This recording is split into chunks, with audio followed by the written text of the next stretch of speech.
جس نے لالچ کو شعار بنایا اس نے اپنے آپ کو حقیر کر دیا، اور جس نے اپنی بدحالی کا پردہ کھولا وہ اپنی خوشی سے ذلیل ہوا، اور جس نے زبان کو اپنا فرما روا بنایا اس نے دل کی حکومت کو کمزور کر دیا۔ بخل عار ہے، بزدلی عیب ہے، ناداری ذہین آدمی کو ایسا گونگا بنا دیتی ہے کہ وہ اپنی حجت پیش نہیں کر سکتا، اور مفلس آدمی اپنے شہر میں بھی پردیسی ہوتا ہے۔ بیچارگی ایک آفت ہے، صبر شجاعت ہے، زہد دولت ہے، اور پرہیزگاری ڈھال ہے۔ عقل کا سینہ اس کے راز کا صندوق ہے، اور تازہ روئی محبت کا پھندہ ہے، بربادی عیبوں کا مدفن ہے۔ جو شخص اپنے آپ سے راضی رہتا ہے اس پر ناراض ہونے والے بڑھ جاتے ہیں۔ جب دنیا کسی کی طرف رخ کرتی ہے تو دوسروں کی خوبیاں اسے ہدار دے دیتی ہے، اور جب اسے پیٹھ پھیرتی ہے تو اس کی اپنی خوبیاں بھی اس سے چھین لیتی ہے۔ لوگوں سے ایسا میل جول رکھو کہ اگر تم مر جاؤ تو وہ تم پر روئیں، اور اگر تم جیو تو تمہاری طرف مائل رہیں۔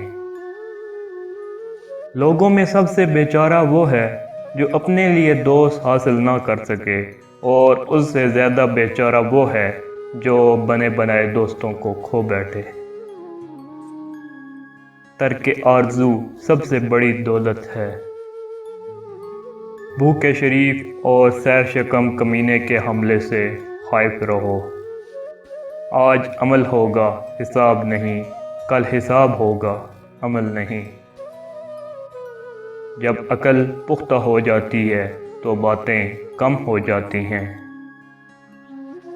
لوگوں، ایک زمانہ آئے گا جس میں چوخور کے سوا کوئی مقرب نہ ہوگا، اور بدکار کے سوا کوئی عالی ضرب نہ ہوگا، اور انصاف پرور کے سوا کسی کو کمزور نہیں سمجھا جائے گا۔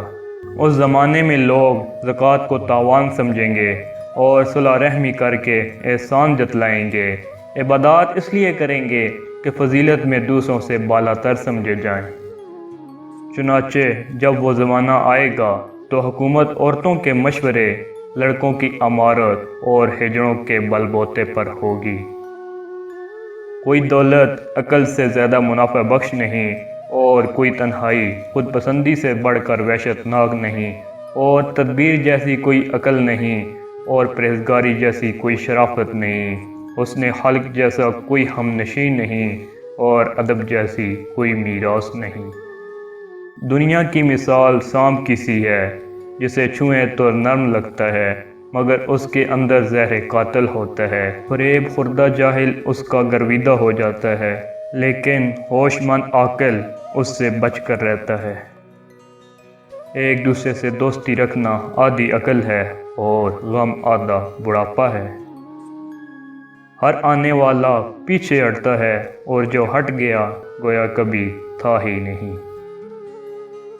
جس نے اپنی رائے کو ترجیح دی وہ ہلاک ہو گیا، اور جس نے دوسروں سے مشورہ کیا وہ ان کی عقلوں میں شریک ہو گیا۔